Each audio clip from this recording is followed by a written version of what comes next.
জয় মা দুর্গা, জয় মা দুর্গা। হে মা দুর্গা, আর যে এই ভিডিওটি দেখছে আর তার ঘরে সবসময় আপনি চিরস্থিত হয়ে থাকবেন এবং ওনাদের ঝুলি অর্থ সুখ সৌভাগ্যে ভরিয়ে দেবেন। জয় মা দুর্গা। বন্ধুরা বন্ধুরা এই বছর 2024 সালে মা দুর্গা সিংহে নয়, মা দুর্গা পালকি করে আসছে, মানে দোলাই করে আমাদের মর্তলোকে আসছেন। আর শাস্ত্র মতে এর ফল মহামারী, ভূমিকম্প, অতিবৃষ্টি ও অতি মৃত্যুর সংকেত প্রদান করেন, যাতে বিপুল প্রাণহানি অনিবার্য। এবং এই বছর মা দুর্গা মর্তলোক থেকে কৈলাস ধামে ফিরে যাবেন গজ মানে হাতিতে, তা দেবীর উৎকৃষ্টতম বাহন। বন্ধুরা মায়ের গমন হাতিতে হলে আর মর্তলোক ভরে ওঠে সুখ, শান্তি, সমৃদ্ধিতে, আর পূর্ণ হয় ভক্তদের মনোবাঞ্ছনা। তাই বন্ধুরা আপনাকেও এই দুর্গাপুজো চলাকালীন কিছু নিয়ম মেনে চলতে হবে, তবেই আপনারা মা দুর্গার আশীর্বাদ পাবেন। আর নতুবা আপনারা যতই মায়ের পুজো আরাধনা করুন না কেন, মায়ের আশীর্বাদ থেকে আপনারা বঞ্চিত থাকবেন। হ্যাঁ বন্ধুরা, এই সময় আমাদের কিছু ভুল আমাদের জীবনে ডেকে আনে চরম ভয়ঙ্কর দুর্ভাগ্য, রোগ ব্যাধি, জ্বালা যন্ত্রণা এবং অশান্তি। তাই বন্ধুরা আজকের এই ভিডিওটিতে আমি আপনাদের জানিয়ে দেব এই দুর্গাপুজো চলাকালীন সময়ে মধ্যে আপনারা আর যাই খান না কেন ভুলেও এই 3টি সবজি খাবেন না, নইলে সারা বছর কিন্তু বন্ধুরা আপনারা বিভিন্ন সমস্যায় ভুগতে পারেন। এছাড়াও এই দুর্গাপুজো চলাকালীন আপনারা কোন কোন ভুলগুলো একদমই আপনারা করবেন না, আর আপনাদের স্বভাব অনুযায়ী এই দুর্গাপুজো আপনাদের কেমন কাটবে, আর এই সব কিছু বন্ধুরা আজকে এই ভিডিওটির মাধ্যমে আমরা জানবো। বন্ধুরা আমরা প্রত্যেকেই জানি যে দেবী পক্ষের সূচনা ইতিমধ্যেই হয়ে গেছে, আর কৈলাস ছেড়ে মা দুর্গার আগমন ঘটেছে আমাদের এই ধরাধামে। আমরা সকলেই মা দুর্গাকে স্বাগত জানাতে তৈরি। এই সময় যে মা দুর্গার পজিটিভ শক্তি আমাদের ভেতরে যেমন বিরাজ করে, তেমনই আমাদের গৃহের প্রত্যেকটি কোণে এই পজিটিভ শক্তির আগমন ঘটে। কিন্তু এমন কতগুলি কাজ এই পজিটিভ শক্তির আগমনকে প্রতিহত করে। তাই বন্ধুরা এমন বিশেষ বিশেষ কিছু কাজ আপনাদের কাছে তুলে ধরবো, তা এইবারে দুর্গাপুজোয় আপনারা একদমই ভুলেও করবেন না, না হলে আপনার গৃহে সদা সর্বদাই অশুভ শক্তি বিরাজ করবে। চলুন বন্ধুরা মূল আলোচনায় প্রবেশ করা যায়। তবে মূল আলোচনায় প্রবেশ করার আগে আপনাদের কাছে একটা ছোট্ট অনুরোধ, আপনারা ভিডিওটি স্কিপ না করে শেষ পর্যন্ত দেখুন এবং ভিডিওটি দেখে উপকৃত পেলে তাহলে ভিডিওতে একটি লাইক করে কমেন্টে জয় মা দুর্গার জয় লিখে কমেন্ট অবশ্যই করবেন, এবং ভিডিওটি যতটা পারবেন বন্ধু বান্ধব আত্মীয় জনদের সাথে শেয়ার অবশ্যই করবেন, যাতে এইরূপ ভিডিও পেয়ে তারাও উপকৃত হবেন এবং আপনাকে ধন্যবাদ জানাবেন। চলুন বন্ধুরা ভিডিওটি শুরু করা যাক। বন্ধুরা দুর্গা ষষ্ঠী থেকে দুর্গা দশমী পর্যন্ত আর মায়ের পুজোর প্রধান দিন দিনগুলিতে মানুষ থাকবে আনন্দতে মেতে, কারণ বৎসরে একবার এই উৎসবের আনন্দে প্রায় সমস্ত বাঙালি মেতে ওঠে। বন্ধুরা আমি সবার প্রথমে যে কাজটির কথা উল্লেখ করব আর তা হলো, আর আপনার বাড়িতে একটু খেয়াল করে দেখুন যে আপনার গৃহে বা আপনার বাড়িতে কোথাও শুকিয়ে যাওয়া তুলসী গাছ আছে কিনা। আর যদি তা থেকে থাকে তাহলে তা অবশ্যই পুজোর আগেই সেই তুলসী গাছ আপনি উপড়ে ফেলুন, এবং সেই তুলসী গাছ আপনি কোনো স্বচ্ছ সরোবর কিংবা কোনো পুকুরে বা নদীতে সেটিকে ভাসিয়ে দিন।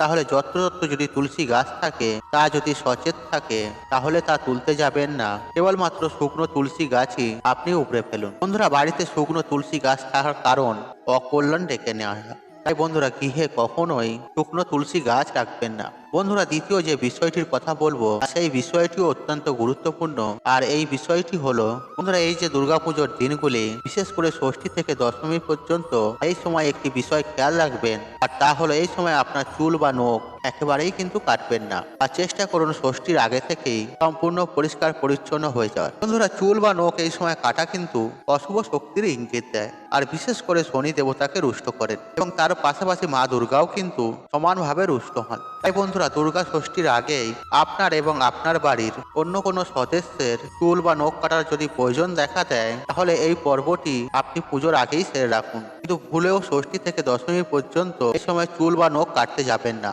আর তৃতীয় যে বিষয়টির কথা বলবো আর সেই বিষয়টি অবশ্যই মাথায় রাখবেন। বন্ধুরা আমাদের এই পুজোর সময় আমাদের বিভিন্ন অতিথিরা দূর দূরান্ত থেকে অনেক সময় আমাদের বাড়িতে বা গৃহে বেড়াতে আসেন। এই সময় যদি আপনার গৃহে কোনো অতিথি যদি বেড়াতে আসে, তাহলে তার আপ্যায়ন যেন খুব সুন্দরভাবে হয়, কোনরূপ অনাদর যেন তার না হয়, আর সেই দিকটি কিন্তু অবশ্যই খেয়াল রাখবেন। আর শাস্ত্রে উল্লেখ রয়েছে, আর আপনারা হয়তো জানেন যে অতিথি হলো নারায়ণ। এই অতিথির অনাদর করা মানে নারায়ণকে অনাদর করা। এতে দেবী দুর্গা যেমন রুষ্ট হন, ঠিক তেমনই বিষ্ণু দেবতাও সমানভাবে রুষ্ট হন। তাই যদি কোনো অতিথি আপনার গৃহে আসে, তার সাথে ভালো ব্যবহার করুন এবং অতিথি আপনায়নে যথাযথযুক্ত ব্যবস্থা করবেন। বন্ধুরা 4 নম্বর বিষয়টি হলো, এবং এই বিষয়টি কিন্তু অবশ্যই কিন্তু খেয়াল রাখবেন, আর তা হলো বন্ধুরা এই যে পূজার সময় কখনোই কিন্তু গৃহের মধ্যে অশান্তি ঝামেলা করবেন না। বিশেষ করে আপনার পরিবারে যদি কোনো মহিলার সমস্যা থেকে থাকে, তাহলে তাকে অসম্মান করবেন না, অবহেলাও করবেন না। কারণ বন্ধুরা আপনি নিশ্চয়ই জানেন আর আপনি এই সময়ে কিসের পূজা করছেন, আর দেবী দুর্গার পূজা করছেন। কারণ এই সময় কোনো মহিলার অপমান করা মানে দেবী দুর্গাকে আপনি অপমান করছেন, যা দেবী দুর্গাকে রুষ্ট করে। বন্ধুরা শুধু মহিলা সদস্য নয়, আর এই সময় কিন্তু আপনি বাড়ির বড়দেরও কখনোই অসম্মান করবেন না। যদিও আপনি নিশ্চয়ই জানেন আমাদের হিন্দু শাস্ত্রে বড়দের ও গুরুজনদের কখনোই কিন্তু অশ্রদ্ধা অসম্মান করা সম্পূর্ণরূপে অনুচিত বলে প্রেরিত হয়েছে। আর বিশেষ করে এই দিনগুলিতে আর এই কাজগুলি ভুলেও করতে যাবেন না। বন্ধুরা 5 নম্বর বিষয়টি হলো, কখনো আপনার বাড়ির ঈশান কোণে অর্থাৎ উত্তর পূর্ব কোণে কোনো ধরনের নোংরা আবর্জনা ইত্যাদি জমতে দেবেন না।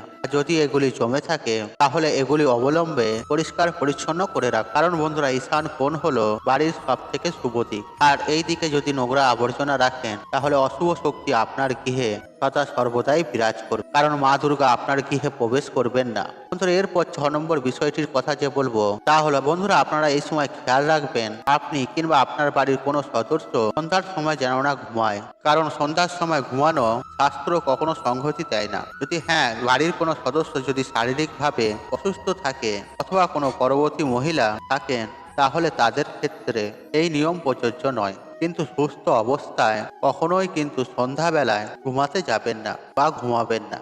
বন্ধুরা এরপর যে 7 নম্বর বিষয়টির কথা বলবো তা হলো, এই সময়ে বাড়িতে কোনো ধরনের ভাঙা কাঁচ অথবা ভাঙা আয়না এই ধরনের কোনো জিনিসপত্র কিন্তু রাখবেন না। যদিও আপনারা নিশ্চয়ই জানেন যে শাস্ত্রে উল্লেখ রয়েছে ভাঙা কাঁচে বা আয়নায় মুখ দেখা অত্যন্ত অশুভ।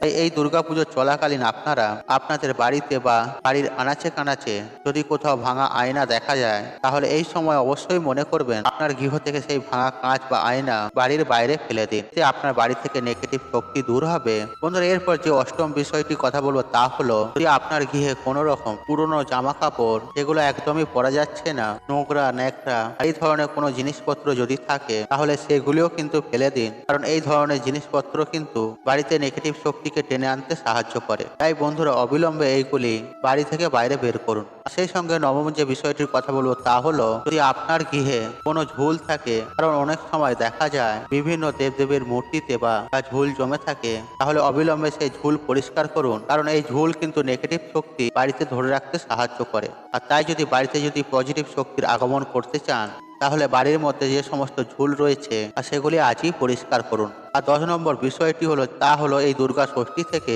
দশমী পর্যন্ত সহবাসে লিপ্ত হবেন না। কারণ মা দুর্গা এই সময়ে আমাদের প্রত্যেকের বাড়িতে আসেন, আমাদের আশীর্বাদ করেন। তাই এই কারণে আমাদের প্রত্যেকেরই শুদ্ধ সূচি থাকা অত্যন্ত জরুরি। এছাড়াও বন্ধুরা এই দুর্গাপুজো চলাকালীন মা দুর্গা আমাদের প্রত্যেকে বাড়িতে আসেন, তা আপনি বুঝতে পারবেন এই সংকেতগুলির মাধ্যমে। তাই বন্ধুরা আপনারা যদি এই সংকেতগুলি পান, তাহলে আপনি বুঝবেন আপনি কোনো সাধারণ মানুষ নন, আপনার বাড়িতে স্বয়ং মা দুর্গা এসেছেন। বন্ধুরা আমি সবার প্রথমে আপনাদেরকে জানিয়ে রাখি, যাদের ঈশ্বরের সামনে কান্না পায় তারা কোনো সাধারণ নন, আর তাদের সাথে সদা সর্বদাই ঈশ্বর বা ভগবানের ছায়া থাকে। আর শত কষ্টের মধ্যে থাকলেও আর ভগবান কখনো তাদের একা ছাড়েন না, এবং তাদের সাথে এই পুজোতে এইবার এই ঘটনাগুলি ঘটবে। নাম্বার 1, যদি কোনো পুজো মণ্ডপে যাওয়ার পর মাকে দেখে যদি আপনার মনে হয় যে মা আপনাকে দেখছে, আর যদি মাকে দেখে আপনি মুক্ত হয়ে সবকিছু ভুলে মাকেই দেখতে থাকেন, তাহলে আপনি এটি ভেবে নেবেন যে মায়ের কৃপা আপনার উপরে হয়েছে। নাম্বার 2, বন্ধুরা যদি পূজার সময় আপনাদের বাড়িতে সুন্দর গন্ধ পান, যেমন ধুনো, ফুলের, কর্পূরের বা এমন কোনো যদি গন্ধ পান যার সম্বন্ধে আপনি জানেন না, আর যদি এমনটা হয় তাহলে ভেবে নেবেন কোনো দেবদেবী আপনার বাড়িতে প্রকট হয়েছিলেন। নাম্বার 3, আর পুজোতে বারবার কোনো দেবদেবীর স্বপ্নে আগমন হওয়া। বন্ধুরা পুজোর মধ্যে কোনো বারবার যদি কোনো দেবদেবীর আপনার স্বপ্নে আসে, এমন মনে হয় যে কোনো দেবদেবী আপনার আশেপাশে রয়েছে, তাহলে অবশ্যই কোনো না কোনো দেবদেবী আপনার বাড়িতে এসেছিলেন। নাম্বার 4, বন্ধুরা পূজার সময় কোনো মণ্ডপে যাওয়ার পর যদি আপনার সারা শরীরে শিহরণ দিয়ে ওঠে বা পুজোতে মায়ের কাছে অঞ্জলি দেওয়ার সময় যদি আপনার সাথে এইরকমই হয়, যদি হৃদয় থেকে এক অদ্ভুত আনন্দ অনুভূতি হয় আর যদি চারোদিক থেকে খুশির খবর আসতে শুরু করে, তাহলে মনে করবেন এইবার আপনার জীবনে সুখের দিন শুরু। মায়ের কৃপার এইবার আপনার জীবনে সুখের জোয়ার বইবে। কিন্তু বন্ধুরা এর জন্য পুজোয় আপনাদের মধ্যে একটি কাজ অবশ্যই করতে হবে, এর পরের ভিডিওতে আপনাদেরকে জানিয়ে দেব। বন্ধুরা এখন যেহেতু নবরাত্রি চলছে, যা দুর্গা পুজো নামে বিখ্যাত, আর সারা বিশ্বে এই সময় নবরাত্রি পালন করা হয়। চারদিকের মানুষ বিভিন্নভাবে মাকে স্মরণ করেন, আর এই নবরাত্রির 9 দিন মা বিভিন্ন রূপে এই পৃথিবীতে ভ্রমণ করেন। তাই এই সময় কিছু ভুল আমাদের জীবনে চরম ভয়ঙ্কর দুর্গতিকে ডেকে আনে। বন্ধুরা যে এই 9 দিন যে ভক্তি ভরে মায়ের পুজো আরাধনা করে, উপবাস রাখেন, আর মা তার ওপর 2 হাত বাড়িয়ে দেন। আর সারা বিশ্বে এই নবরাত্রিতে মায়ের নামে জাগরণ করা হয়। যদি আপনার কোনো ইচ্ছা পূর্ণ করাতে চান, তাহলে মায়ের কাছে এই দুর্গাপুজো চলাকালীন সময়ে তা মাকে প্রকাশ করুন। কারণ মা যে করুণাময়ী, সন্তানের এমন কোনো মনস্কামনা নেই মা পূর্ণ করেন না। কিন্তু বন্ধুরা আমাদের শাস্ত্রে এমন কিছু কার্যের কথা বলা হয়েছে যা নবরাত্রিতে বা দুর্গাপুজোর সময় একদমই করা উচিত নয়। তা না জেনেই মানুষেরা এই ভুলগুলি করে ফেলেন। আর এই ভুল এমন ভুল যা দেবী মা কখনোই ক্ষমা করেন না, বরং দেবী মায়ের ক্রোধের শিকার পুরো পরিবারকে ভোগ করতে হয়। যা কিছু ধন সম্পত্তি মান সম্মান থাকে তা সবকিছু নষ্ট হয়ে যায়। তাই বন্ধুরা আপনাদেরকে সচেতন করা এটা আমার কর্তব্য। তো চলুন বন্ধুরা এবার আমরা জেনে নিই যে নারীদের এই নবরাত্রিতে কোন কাজ করতে নেই। নাম্বার 1, দেরি করে ঘুম থেকে ওঠা। মানা হয় যে নবরাত্রিতে প্রাতঃকালে প্রত্যেক ভক্তের বাড়িতে মা আসেন, আর যদি আপনি এই সময় ঘুমিয়ে থাকেন তাহলে মাকে স্বাগত কে জানাবে? ফলে মা দুয়ার থেকে আপনাদের বাড়ি ত্যাগ করে। তাই বন্ধুরা এই সময় সকাল সকাল উঠে বাড়ি পরিষ্কার পরিচ্ছন্ন করে মাকে স্বাগত জানানো উচিত। বন্ধুরা এবার আপনাদেরকে জানিয়ে রাখি, এই একটি ফল পুজোর মধ্যে ভুলেও আপনি খাবেন না, আর ভুলেও মাকে কিন্তু পুজোতে অর্পণও করবেন না, নইলে এই পুজো আপনার জন্য দুঃখদায়ক হতে পারে।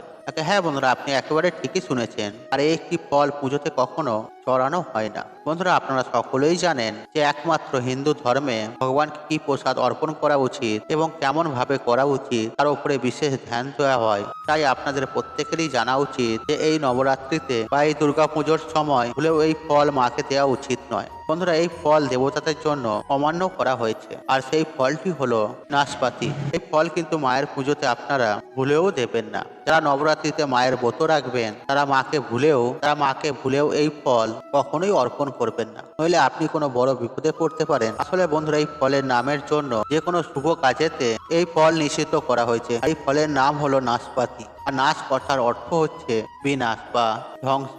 তাই কোনো শুভ কাজ বা পূজা অর্চনায় এর ব্যবহার করা হয় না। এছাড়া বন্ধুরা এই দুর্গাপুজো চলাকালীন আপনারা ভুল করেও থোর খাবেন না। হ্যাঁ বন্ধুরা আপনারা ঠিকই শুনেছেন। আর কলা গাছের কাণ্ডের মধ্যে যে অংশটাকে থোর হিসাবে খায় সেই থোর আপনি খাবেন না, এবং কি কলার মোচা খাবেন না। কারণ বন্ধুরা আমরা প্রত্যেকেই জানি যে এই নবরাত্রিতে নবপত্রিকার পুজো করা হয়, আর সেখানে কলা গাছ সহ আরো 8টি গাছ থাকে যাকে নবরাত্রি বলা হয়। এছাড়াও এই কলা গাছকে যেহেতু ভগবান গণেশের বউ বলে মান্যতা আছে, তাই এই দুর্গাপুজো চলাকালীন সময়ে মধ্যে কলা গাছ কাটা বা কলা গাছের থোর বা কলা গাছের মোচা এগুলি খাওয়া একদমই উচিত নয়। বন্ধুরা মানা হয় যে এই সব সবজি দুর্গাপুজো চলাকালীন সময়ে খাদ্য হিসেবে গ্রহণ করলে পরিবারের উন্নতি নাশ হয়, পয়সার হানি হয়, এবং কি সম্পর্কের মধ্যে বিচ্ছেদ আসে। এমনকি যদি কোনো রুষ্ট দেবতা হয়ে যান তাহলে বিভিন্ন রকমের শারীরিক সমস্যা কিন্তু আপনিও দেখতে পারেন। বন্ধুরা এই সবজিগুলি আপনারা অন্য সময় খাদ্য হিসেবে খেতে পারেন। এছাড়াও বন্ধুরা আপনারা এই দুর্গাপুজো চলাকালীন কোনো পোড়া জাতীয় জিনিস খাবেন না। এছাড়াও আপনারা কোনো আমিষ জাতীয় খাবার খাবেন না অষ্টমীতে। এছাড়াও এই দুর্গাপুজো চলাকালীন আপনারা কোনো তেঁতো জাতীয় খাবার খাবেন না, যেমন ধরুন উচ্ছে, করলা, নিম পাতা ইত্যাদি যে তেঁতো জাতীয় জিনিস। এই দুর্গাপুজো চলাকালীন এই খাদ্য হিসেবে খাওয়া এই সবজিগুলি খাওয়া একদমই উচিত নয়। তাই বন্ধুরা পুজোয় যদি চান মাতা আপনাদের বাড়িতে আসুক, তাহলে কমেন্টে একটি বার লিখুন, হে মা তুমি এই সন্তানের বাড়িতে একটি বার হলেও এসো। বন্ধুরা আশা করছি এই ভিডিওটি আপনাদের ভালো লেগেছে, তাহলে ভিডিওতে একটি লাইক করুন, কমেন্ট করুন, শেয়ার করুন, এবং বন্ধু বান্ধব আত্মীয়জনদের সাথে শেয়ার অবশ্যই করুন। মনে রাখবেন আপনার একটি শেয়ার অনেক মানুষকে উপকৃত করে তুলতে পারে। আর আপনি যদি আমার চ্যানেলে নতুন হয়ে থাকেন তাহলে চ্যানেলটা অবশ্যই সাবস্ক্রাইব করুন, পাশে থাকুন অন রাখুন, কারণ নিত্য নতুন ভিডিও সবার আগে দেখার জন্য। ঈশ্বর আপনার মঙ্গল করুক, আপনি সুস্থ থাকুন, নিরসন আপনার দিন মঙ্গলময় হোক। হরে কৃষ্ণ কৃষ্ণ কৃষ্ণ হরে হরে।